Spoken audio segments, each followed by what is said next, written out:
Welcome to Let Me Fix This. Enjoy the video. In this video, I will explain how to remove Gemini from your phone. We'll cover a comprehensive guide to help you successfully uninstall the application from both Android and iOS devices. It's a straightforward process, but knowing the exact steps ensures a smooth experience. We'll walk through each stage, from locating the app to confirming its complete removal, ensuring your device is configured just as you prefer.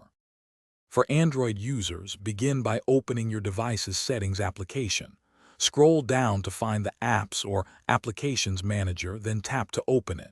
You'll see a list of all installed applications. Locate Gemini within this list, tap on it, and then select Uninstall. A confirmation prompt will appear. Simply tap OK to complete the removal process. This typically takes less than 1 minute. On an iOS device, removing Gemini is quite simple.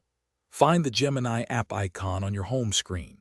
Press and hold the icon until all the apps begin to jiggle, and a small minus sign appears in the top left corner of the icon. Tap this minus sign, and then select Delete App from the pop-up menu. Confirm your decision, and the application will be removed from your device in just a few seconds. After removing Gemini, remember that while the app and its local data are gone from your phone, your Gemini account and any associated cloud data remain intact. You can always reinstall the application from your respective app store if you change your mind. Alternatively, if you just want to reduce interruptions, consider simply disabling notifications for the app through your phone settings, which is a quick two-step process. Thanks for watching. If you found this helpful, don't forget to like and subscribe.